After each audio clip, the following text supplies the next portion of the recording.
Hello, you wonderful people, and welcome to another episode of Not to Comic Book. This being a show where it's about TV shows that are adaptations of comic books. For today's episode, I'm going to talk about the latest episode of The Walking Dead World Beyond. A lot of interesting things went down in this episode, so let's break it down. Obviously, we're picking up where last week's episode kind of left off with the whole Elton and Felix situation. Felix kind of asking Elton to be the one to change everyone else's mind because he feels like if he can get Elton, obviously he kind of got Elton, so he's like, if I can get Elton to kind of sway the others, then maybe we can make this happen. And obviously he eventually tells Huck his plan and everything.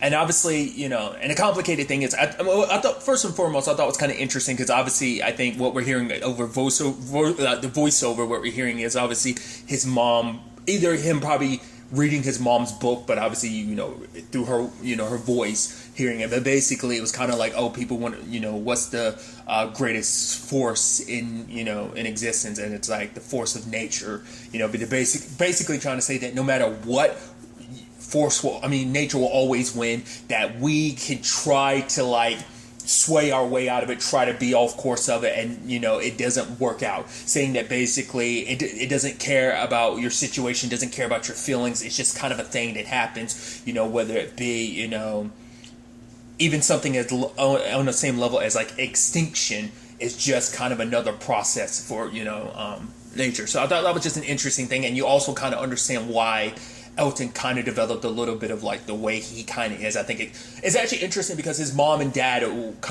because his dad was all about kind of like the because his dad taught him about like a meteor. It's like, yeah, that's actually how the dinosaur. And she's like, whoa, he's 5. Don't get him into some like morbid stuff like that. He's like, he wants to learn, so I just want to teach him. It's like, fine, you want to teach him about things ending. I want to teach him about things beginning, because obviously she's pregnant with his sister, and he wanted to name her Esmeralda. Well, what's interesting though is we noticed that she had the bracelet with all like the marbles. I guess I never realized what they were supposed to represent, but maybe they're supposed to represent the planets, because obviously that's like Elton's coping mechanism. Like when he's he was naming like the planets. He was naming planets when he was scared. So I guess maybe that's what that's supposed to represent. Obviously we know Hope has one of them, but it's probably such a distinct thing. Like he's never seen it, because obviously when she only pulls it out when she's really, because I guess if it's like out and about, it could easily just be snatched away. But it's like it's just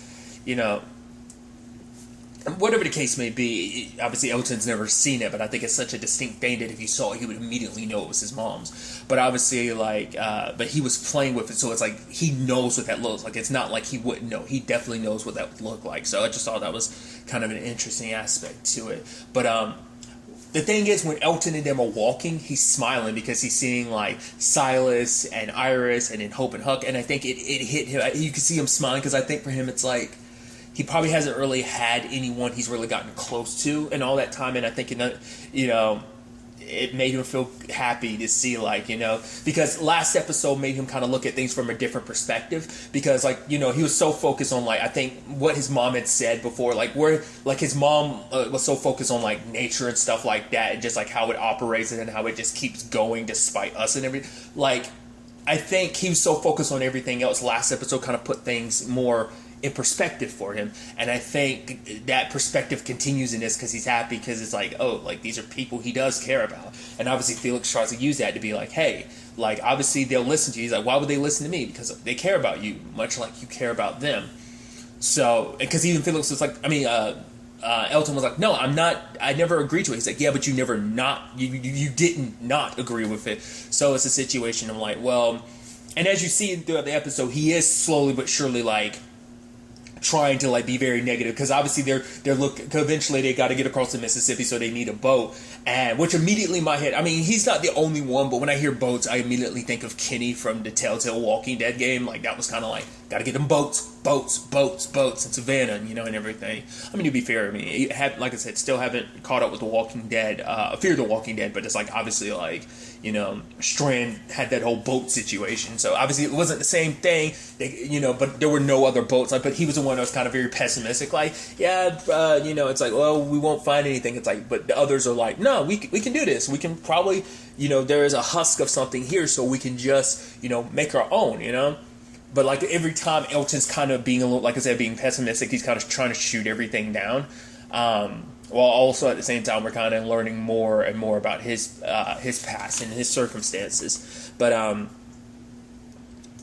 obviously everything comes to a head eventually, because obviously they're successfully working on a boat and everything, but it all comes to a head when Hope overhears what Huck and Felix were talking about, because like Felix was still hoping like to get everybody back, but Huck had thrown out the idea, how about we split up? One of us takes the boys back, because obviously like Elton, if he can convince Silas, it's like one of us takes them back, and then like the other stays with the girls, you know. So that even right there showed you that Huck wasn't like 100% on Felix's side anymore about the whole like taking everyone back, because she's like, don't have to be all or nothing, like maybe we can, you know, find a way about this. But obviously Hope got super pissed because she felt like, oh, Elton, it's bad enough Felix is still scheming behind our backs. Like, they kind of already knew where he was standing, but to the point he's cooperating, like Elton's cooperating, which is like, yeah, Elton's like, yeah, I mean, not really, but for him it's like, at the end of the day, he just wants everyone to be safe. He's like, everything Felix was saying kind of made sense. And obviously, like, Hope out of anyone, it just irritated her the most. And we kind of understand why, and I thought it was kind of interesting, because she ends up blowing up at Felix later on, because it's like, we're just a burden to you, aren't we? We're just a promise to keep that. Because she's like, when you got brought into like, our dad treated you like family, she's like, I was like, oh my God, we got a brother now. But you never were like a brother to us. You always kind of kept us at a distance. We were just a job for you. Like, and almost like, for her, she almost feels like they were like an obligation. It's like, that's the only reason why you're here for us. Like, you don't care. It's almost like saying like, you don't care that much about us, which, you know, is sad, because at the end of the day, you know, Felix does, because he says like the person that was supposed to go with Leo was him, but he never actually went into what. Did he? I don't remember him saying. Maybe he did, and I missed it. But I didn't quite remember him saying exactly why he wasn't the one that went. Because that's why. Because, you know, it's like, do you honestly think our dad? You know, Iris had asked him, do you honestly think our dad's okay? He's like, yes. I was like, you don't seem like you do, but then he says they have to be, and it's like, because for him, he feels responsible. It's like, Will's in this situation because he feels like the people I care about a lot, I can't protect them. Like, you know, he feels like I'm not there to protect Leo, and I'm definitely not there to protect Will, so they're not in my side. I can't help them, so they have to be okay, because if they're not, it makes him feel like I failed them, because I should have been there. I should have been the one, because at the very least, if he had gone, Will would at least be back at the university and be fine, or at the very, you know. So at least he'd also have some closure to know, hey, Leo's okay too, because I'm here to guard him. But for him, it's just like, that's why he's so adamant about protecting Iris and Hope, because he does care about them, but it's also like, he's like, he feels like he kind of failed on the front with Leo and Will, so he's trying to, like, I think overcompensate. Well, because, like, they are important to him, he wants to keep them safe, but I think that's what that stems from, too. But Huck had actually brought up something interesting, where it's like, you know, this whole experience, that she's saying that maybe this could change them. Maybe, you know, things kind of almost happen for a reason, that maybe this is kind of something that will change them for the better, you know, make them who they're supposed to be. Because she talks a little bit about her situation, like she had a broken arm, she was kind of drifting down the water, and even she had said, like, she wasn't, like, she's like, I've done some stuff I'm not proud of, you know, and to survive and everything. So, like, all the things you have to do to survive, and for her, it's like, she wasn't really sure whether she was going to really, like, it was coming down to a decision of whether she really even wanted to survive at that point in time, whether she was going to or not, you know? And even Hope's like, I had no idea. And so, but Huck was like, yeah, but I kept going, and that's why I'm here right now. That basically, that experience, that going forward, pushing forward despite everything, gave her the strength to be who she is now. And she's saying that maybe this will do everything for you guys, and even saying, like, Felix will learn, but, you know, it's not going to take you blowing up at him like that. Like, you know, he's gonna have to probably come to it on his own, you know, in his own way, on his own terms. But so obviously, like I said, the boat's ready and everything, but they don't have enough, like, they don't have anything to burn as fuel. So they were thinking about the nail polish is flammable, and obviously Silas and Elton go do it. But obviously, like, you know, Silas doesn't say anything because he's just looking at Elton, so it's not really clear how he felt about the whole thing. But Elton's trying to explain himself, you know, he's like, you know, trying to say, like, oh, fear, you know, isn't something you should really, like, you know, once you basically know what fear is an instinct of, then like you can it's almost like trying to fight that instinctive fear. He's like, yeah, once you kind of understand it, you don't need to like, you understand it on a level of like, it's your brain trying to warn you and stuff like that. So it's like, there's no reason to kind of give into it. So he's trying to be brave, which I thought was kind of interesting how that kind of comes back. Because we finally get context of like what that was before, when he was kind of like, I'm claustrophobic.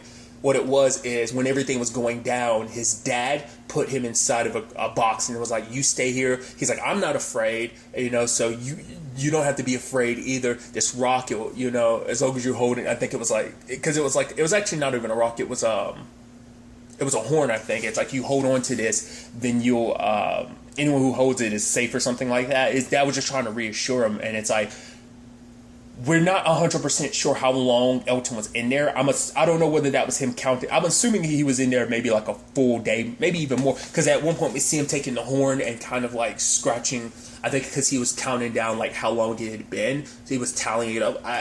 We saw him make one mark, but who knows like how long he was in there. But he was in there enough that obviously it created a situation where he became claustrophobic because of understandable, But and even to the point when they were coming back with the paint and everything, the fingernail polish, he tripped and fell and spilled some of it. He's like, I promise you I didn't do that on purpose. But Silas holds it and he's like, come on. It's like, Silas, like, I think Silas kind of like doesn't look at Elton as like a bad guy, because he can understand where Elton's coming from. Like, yeah, you're scared and you're not just afraid for yourself, but you're afraid for all of us. He's like, I get that. I think, like, I don't think Silas was judging him or anything like that. That's why he was reassuring, like, no, come on, we got this, So, but at the same time, there's that place that kept getting advertised in those, like, billboards they were walking by. And that's where Felix and Iris were. Which I thought was also kind of an interesting thing, too, because Iris was like, I didn't know that's how you felt. And Felix was like, I didn't think it mattered. And it's like, she's like, of course it matters. When everything's kind of going to shit, basically, honesty is the one thing that matters, because it's like, I think there's levels. I mean, there's layers to that in itself, because it's like, well, when things are kind of going tough, like, you need to know how everyone's feeling, because, it leads to better understanding. But I think it's also that thing of like, when you're in a terrible situation, you never want to be in that situation where you regret not telling someone like how you feel, like, or rather what's on your mind. I think it could be it's probably the former, more so the former, but I think there's an element of the latter that kind of, it's like, yeah, like saying what you need to say, because you never know if you get the chance to or not, because also like bottling up stuff doesn't help. I mean, she's also coming at it from a different perspective too, because it's like, similar perspective, because remember, like, she recently learned about the whole Hope situation. So for her, that holds even more weight, because you don't need to be carrying all that. Like, just kind of almost like unburden yourself. Like, just be honest with yourself and everyone around you, and and make things a little better. Obviously, honesty is not always the best policy, as they say. Well, they don't say. They say honesty is the best policy, but it's like, obviously there is give and take with that depending on the circumstances. Absolute honesty probably isn't always a good thing. Sometimes it could be a detriment. It's a whole thing. But I just thought that was just so interesting with that whole situation. Nevertheless, getting back to what I was saying, like, obviously a lightning strike, which I thought was kind of interesting. Elton was saying, like, basically a positive charge can basically happen, like, 20 miles away. I think he was saying, from like an actual storm. Like, you don't even have to be in a hard storm, like, because there's a storm in a general area, it can happen, like, positive discharge can happen. Obviously, it knocks down a light pole or something. I think it might not have been a light pole, it might have been like it's knocked something down, and it hits the barn thing, and obviously a whole bunch of empties, as they call them, ended up coming out. Which immediately, just anytime I see something kind of like a barn, I immediately just think of Herschel's Farm. It's just always like stuck in the back of my head now because of everything. But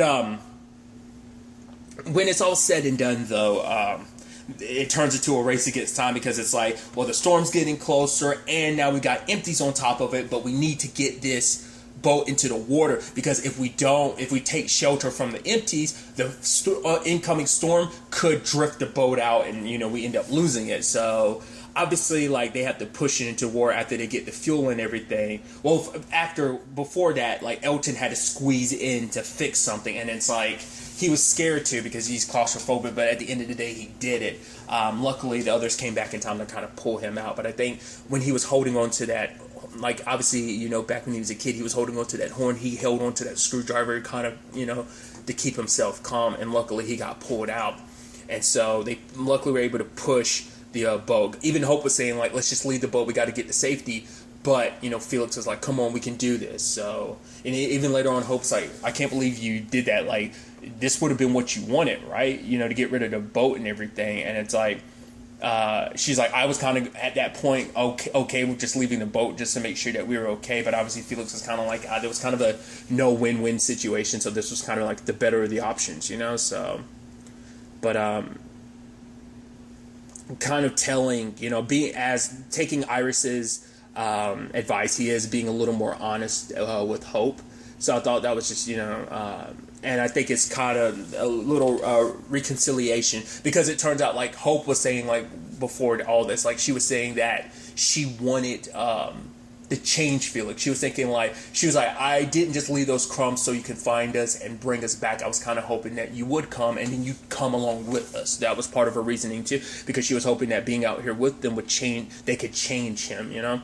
But at the same time, obviously there's that situation where Huck is like, yeah, I'm gonna go off and I'm gonna scout ahead. I'm gonna be going for a little bit, but I'll be back in like 48 hours. Don't worry. So you can't help but worry her going off on her own. But when it's all said and done, like, we also had the whole Elton situation where he's over there sitting by himself and kind of, you know, has his mom's book and everything, and he's crying. I mean, and we kind of realize, like, I mean, like, it makes sense in the grand scheme of things from what we've seen, but it's like that memory of him as a kid are some of his last memories of his mom and dad. And obviously, like, he heard a whole bunch of noise, and obviously it's a whole thing where he talks about the fact is that, yeah, nature basically, it, you know, isn't prepared for us being us, you know. All it basically takes, you know, that fear not being, like, you know, a bad thing, because he talks about later on with Hope about his dad. It's like, yeah, my dad was scared even though he didn't say anything, but he did what he needed to do, not because of fear,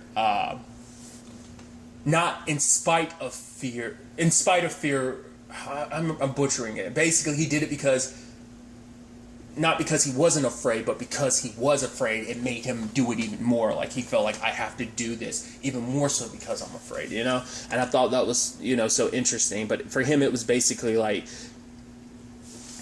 that basically all it takes is a moment, and in that moment when he was younger, he heard on a noise and he left that box. Because if he stayed being, like, even, yes, he was afraid even as a kid, but it's like, if he let that fear just stay with him, if he didn't go in spite of that fear, who knows how long he would have waited in that box, because he ended up going outside and he found his dad. Like, obviously his legs were, like, so I'm assuming, like, the walkers had gotten to him at some point in time and gotten his legs, and obviously it looks like he had turned, but someone had shot him. Like, I guess whoever it was, like, probably like the military or whatever, trying to because obviously we had heard, like, the reason why had to use a boat is because any bridges were actually destroyed by, like, the military, probably trying to contain a lot of this stuff. I'm sure that happened in other areas as well. But when it was all said and done, though, kind of keeping with that theme, like, even though he was afraid, like, he didn't let it stop him either. So he grabbed that bag, kept the horn, and then went walking. So he knows what happened to his dad, sadly. And then, like, obviously being like a 5-year-old kid walking amongst all that death, obviously that's going to mess you up quite a bit. I mean, but everyone's got their scars, their tragedies, you know, their stories in this, you know. And so, and obviously he's talking with Hope and everything, and, you know, he talks about the fact is that, you know, he's like, I know it's crazy, but there's some small part of him that's hoping that, you know, his mom is still out there with his sister Esmeralda and stuff like that. And it just makes you even more heartbroken by it. And especially, it's even more, like, heartbreaking because Hope is right next to him, which is, there's irony behind irony, because her name is Hope. He's holding on to Hope. And then as Hope is looking at the picture of his mom, realizing it's the woman I shot. Because that thing is, you shot her, like, so she probably most likely turned too. So his mom probably might be out there as an empty, you know, somewhere. or who's to say someone hasn't killed her before now, but it was just that realization. So now she knows, and I'm sure she's going to tell Iris, but now it's this awkward thing of like, now like, you're the reason why Elton doesn't have neither his mom nor his sister, and he's still holding out hope, belief, like, I know it's crazy, but I believe, I want to hold on to a fraction of belief that she's somewhere out there, Once again, like, that's part of the reason why I think he's so adamant about helping Iris and